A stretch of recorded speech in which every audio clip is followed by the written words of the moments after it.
নমস্কার বন্ধুরা, বাংলার ইনভেস্টর ইউটিউব চ্যানেলে আপনাদের সকলকে স্বাগত জানাই। চ্যানেলে প্রথমবার এসে থাকলে চ্যানেলটা অবশ্যই সাবস্ক্রাইব করে রাখবেন এবং তার সঙ্গে সঙ্গে পাশে থাকা বেল আইকনটা টিপে অল অবশ্যই সিলেক্ট করে রাখবেন, যাতে করে পরবর্তী ভিডিওগুলোর নোটিফিকেশন আপনাদের কাছে সময় মতো পৌঁছে যায়। তো চলুন এই ভিডিওটা শুরু করা যাক। তো এই ভিডিওর টপিক কি হতে চলেছে, তো আগামীকাল থেকে আবার মার্কেট খুলছে। তো এই উইকেন্ডে অনেক কোম্পানির কোয়ার্টারলি রেজাল্ট এসেছে এবং তার সঙ্গে সঙ্গে কিছু কোম্পানির ব্যাপারে কিছু নিউজও এসেছে, যার কারণে কোম্পানিগুলোতে ভালো একটা ওঠাপড়া দেখা যেতে পারে। তো সেই সমস্ত কোম্পানিগুলো নিয়েই এই ভিডিওতে আলোচনা করব। তো আমাদের প্রথম যে কোম্পানি সেটা হচ্ছে এই ভারত পেট্রোলিয়াম কর্পোরেশন লিমিটেড। তো কোম্পানির কোয়ার্টার টু এর রেজাল্ট সামনে এসেছে। কোম্পানির প্রফিট এটা কোয়ার্টার অন কোয়ার্টার 5% বেড়েছে, তবে কোম্পানির যে রেভিনিউ সেটা কিন্তু কিছুটা পড়েছে। তবে কোম্পানি কিছু ডিভিডেন্ড দেওয়ার কথা ঘোষণা করেছে। কোম্পানির প্রফিট হয়েছে এই 6,442 কোটি টাকা। তো এখানে মার্কেটের অনুমান ছিল 6,123 কোটি টাকা আসবে। তো অনুমানের থেকে কোম্পানির যে নেট প্রফিট এটা বেশি এসেছে। তবে কোম্পানির রেভিনিউ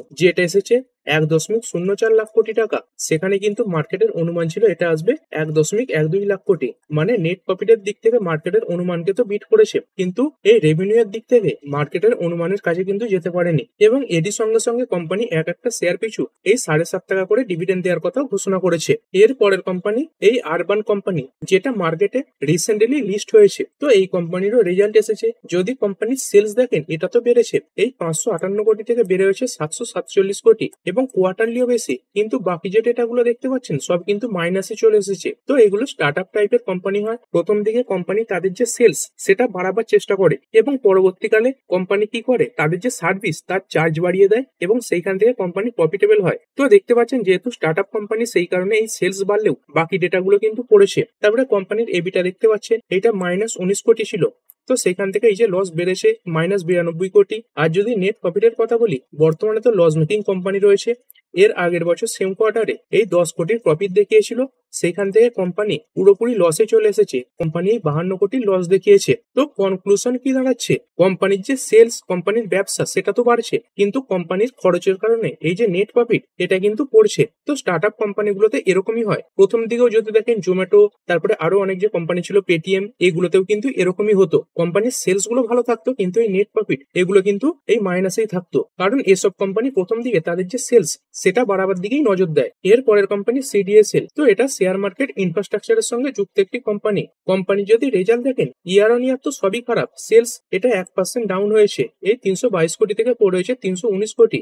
এবং যদি নেট প্রফিটের কথা বলি, এটা 162 কোটি থেকে পড়ে হয়েছে 140 কোটি। তো বেশিরভাগ এই শেয়ার মার্কেট ইনফ্রাস্ট্রাকচারের সঙ্গে যুক্ত কোম্পানিগুলোতে এটাই দেখা যাচ্ছে যে ইয়ারলি কোম্পানিগুলো খারাপ পারফর্ম করলেও এর আগের কোয়ার্টারের থেকে কিছুটা ভালো কিন্তু এরা পারফর্ম করেছে। এর পরের কোম্পানি বিকেটি বা বালকৃষ্ণ ইন্ডাস্ট্রিজ লিমিটেড। তো এই কোম্পানিটা অফরোড যে ভেহিকেল রয়েছে তাদের জন্য যে বড় বড় টায়ার হয় সেগুলো তৈরি করে থাকে। তো এই কোম্পানির রেজাল্ট সামনে এলো। তো কোম্পানির রেজাল্টও মোটামুটি খারাপ। Sales year on year 1% down হয়েছে, 2420 কোটি থেকে পড়ে হয়েছে 2393 কোটি। আর যদি নেট প্রফিটের কথা বলি, তো 347 কোটির নেট প্রফিট 21% পড়ে হয়েছে 273 কোটি। তো ওভারঅল কোম্পানির রেজাল্ট এটা খারাপের দিকেই বলতে পারেন। এরপরে একটি company এইউ small finance bank limited. তো এই কোম্পানির জন্য কি খবর সামনে আসছে, কোম্পানির এই ডেপুটি সিইও এই রাজীব যাদবজি, তিনি এই কোম্পানিতে রিজাইন দিতে চলেছেন। তো তিনি এই পর্দা থেকে সরে দাঁড়াবেন। তবে তিনি কি জন্য সরে দাঁড়াচ্ছেন, কোম্পানির ভেতরে কি কোনো গন্ডগোল রয়েছে, না সেরকম কোনো ব্যাপার নয়। দেখতে পাচ্ছেন পার্সু আদার অপরচুনিটিস, মানে অন্যান্য সুবিধার জন্য,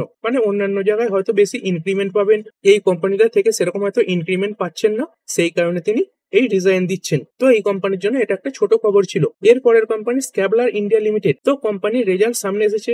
যদি দেখেন ইয়ার অন ইয়ার এই 2073 কোটি থেকে বেড়ে হয়েছে 2360 কোটি। এটা কোয়ার্টারলিও ভালো। তারপরে অপারেটিং প্রফিট এই 375 কোটি থেকে বেড়ে হয়েছে 467 কোটি, এটাও কোয়ার্টারলি বেশি। আর কোম্পানির নেট প্রফিট কেমন এলো, তো এই নেট প্রফিট 247 কোটি থেকে বেড়ে হয়েছে 307 কোটি এবং এটা কোয়ার্টারলিও বেশি রয়েছে। তো কোম্পানির রেজাল্ট ওভারঅল ভালোর দিকেই বলতে পারেন। এর পরের কোম্পানি পতঞ্জলি ফুডস লিমিটেড। দেখুন এই সময় কোয়ার্টার টু এর সিজন চলছে, তো বেশিরভাগ স্টক যে ওঠাপড়া করবে সেইগুলো কিন্তু তাদের এই কোয়ার্টার টু রেজাল্টের উপর নির্ভর করেই ওঠাপড়া করে। তো কোম্পানির রেজাল্ট এসেছে। কোম্পানির সেলস দেখতে পাচ্ছেন 8,102 কোটি থেকে বেড়ে হয়েছে 9,799 কোটি। মানে সেলসে একটা খুব ভালো জাম্প কিন্তু দেখা যাচ্ছে।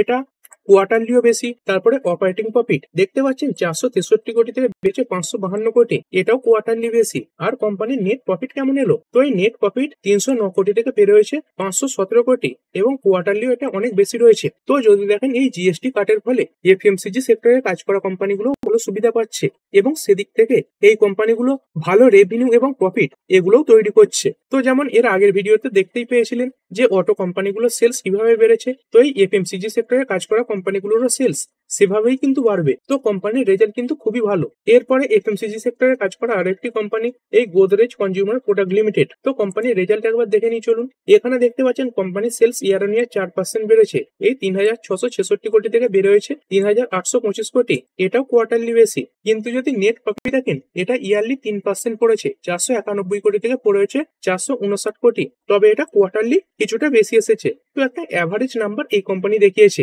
খুব ভালোও নয় আবার খুব খারাপও নয়। এর পরের company Titagarh rail system limited. তো এই কোম্পানিটা উইকেন্ডে এই 2481 কোটি টাকার একটি অর্ডার পেয়েছে। তো কিসের জন্য অর্ডার? দেখতে পাচ্ছেন এই মুম্বাই মেট্রো প্রজেক্টের জন্য এই কোম্পানিটা এই এত বড় একটা অর্ডার পেয়েছে। তো দেখতে পাচ্ছেন যেখানে 132খানা মেট্রো কোচ এই কোম্পানি তৈরি করবে, তার সঙ্গে সঙ্গে এই 24.9 কিলোমিটার রাস্তা সিগন্যালিং করবে, তার সঙ্গে সঙ্গে 16খানা স্টেশনে এই যে টেলিকমের ব্যবস্থা তার সার্ভিস দেবে এবং পরবর্তী 5 বছর মেনটেনও করবে। এরপরে জেন টেকনোলজিস লিমিটেড। তো এই কোম্পানিটা ডিফেন্স মিনিস্ট্রির তরফ থেকে 289 কোটি টাকার একটি অর্ডার পেয়েছে। তো কিসের জন্য এই অর্ডার? দেখতে পাচ্ছেন আপগ্রেড অ্যান্টিড্রোন সিস্টেম। তো অ্যান্টিড্রোনের যে সিস্টেম রয়েছে সেইগুলোকে আপগ্রেড করা হবে এবং এই যে অর্ডার সেটা কোম্পানিকে পরবর্তী 1 বছরের মধ্যে কমপ্লিট করতে হবে। এরপরে ফার্মা সেক্টরে কাজ করে একটি কোম্পানি এই made plus health services limited. তো চলুন কোম্পানির রেজাল্ট দেখে নিই। কোম্পানির যদি রেজাল্ট দেখেন খুব ভালো একটা রেজাল্ট পেশ করেছে, সেলস ইয়ার অন ইয়ার 7% বেড়েছে, 1576 কোটি থেকে বের হয়েছে 1679 কোটি, এটাও কোয়ার্টারলি বেশি।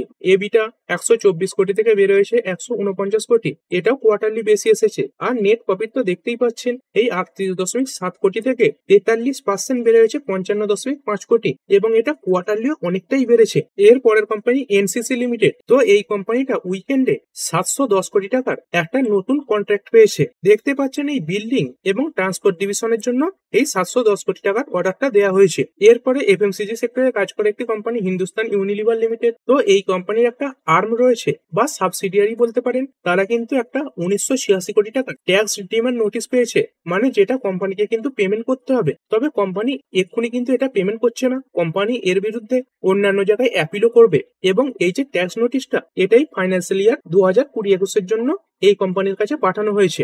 এর পরের কোম্পানি ফোনিক্স মিলস লিমিটেড। কোম্পানির সেলস দেখতে পাচ্ছেন 918 কোটি থেকে বেড়ে হয়েছে 1115 কোটি, এটা কোয়ার্টারলিও ভালো। তারপরে অপারেটিং প্রফিট এই 518 কোটি থেকে বেড়ে হয়েছে 667 কোটি এবং কোয়ার্টারলিও এটা অনেকটাই বেশি। আর যদি নেট প্রফিটের কথা বলি তো এই নেট প্রফিট 292 কোটি থেকে বেড়ে হয়েছে 384 কোটি, এটাও কিন্তু কোয়ার্টারলি যথেষ্ট ভালো এসেছে। তো কোম্পানির রেজাল্ট ওভারঅল ভালোই বলতে পারেন। তারপরে একটি company Astra microwave product limited. তো যদি দেখেন এই কোম্পানির একটা জয়েন্ট ভেঞ্চার টোটাল 285 কোটি টাকার একটি নতুন অর্ডার পেয়েছে এবং এই যে অর্ডারটা দেখতে পাচ্ছেন এই যে ডিফেন্স মিনিস্ট্রি তাদের তরফ থেকে দেওয়া হয়েছে। তো এই ডিফেন্স রিলেটেড একটা 285 কোটি টাকার অর্ডার এই কোম্পানি কিন্তু পেয়েছে। এর পরের কোম্পানি জেনসার টেকনোলজিস লিমিটেড। তো এই কোম্পানিরও রেজাল্ট ভালো, সেলস এই 1308 কোটি থেকে বের হয়েছে 1421 কোটি, এবিটা 201 কোটি থেকে বের হয়েছে 220 কোটি, এটা ইয়ারলিও বেশি। এবং যদি নেট প্রফিটের কথা বলি এটা এসেছে 182 কোটি।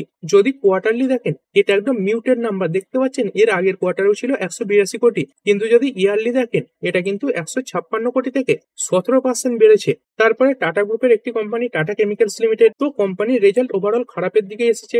কোম্পানির সেলস এই 3999 কোটি থেকে 3% পড়ে হয়েছে 3877 কোটি, এটা কোয়ার্টারলি কিছুটা ভালো। এবিটা এটাই 618 কোটি থেকে পড়েছে 537 কোটি, এটা কোয়ার্টারলি অনেকটাই ডাউন। আর যদি নেট প্রফিটের কথা বলি তো এই 267 কোটির নেট প্রফিট 49% পড়ে হয়েছে 154 কোটি এবং যদি কোয়ার্টারলি দেখেন তাহলে কোম্পানির এই যে নেট প্রফিট সেটা তো হাফেরও নিচে নেমে গেছে। আর এরপর এই ভিডিও শেষ কোম্পানি জেকে সিমেন্টস লিমিটেড। তো এই কোম্পানির রেজাল্ট সামনে এসেছে। কোম্পানির যদি সেলস দেখেন 2560 কোটি থেকে বেড়ে হয়েছে 3019 কোটি, এটা কোয়ার্টারলি কিছুটা ডাউন হয়েছে। তারপরে অপারেটিং প্রফিট 284 কোটি থেকে বেড়ে হয়েছে 447 কোটি, এটাও কোয়ার্টারলি অনেকটা ডাউন। আর যদি নেট প্রফিটের কথা বলি তো 136 কোটি নেট প্রফিট বেড়ে হয়েছে 159 কোটি, কিন্তু এটাও দেখতে পাচ্ছেন কোয়ার্টারলি অর্ধেকের থেকেও বেশি কিন্তু কমে গেছে। তবে কোম্পানির এই যে অপারেটিং প্রফিট মার্জিন, এটা কিন্তু ইয়ার অন ইয়ার ইমপ্রুভ হয়েছে। যেটার আগের বছর সেম কোয়ার্টারে ছিল 11%, সেটা বেড়ে হয়েছে 15%। কিন্তু যদি কোয়ার্টারলি দেখেন তাহলে কোম্পানির এই ওপিএম এটা কিন্তু কমে গেছে। তো আপনি চাইলে আগামীকাল মার্কেট খুলতেই এই কোম্পানিগুলোকে ফোকাসে রাখতে পারেন। তো ঠিক আছে বন্ধুরা, আশা করছি ভিডিওটা আপনাদের ভালো লেগেছে।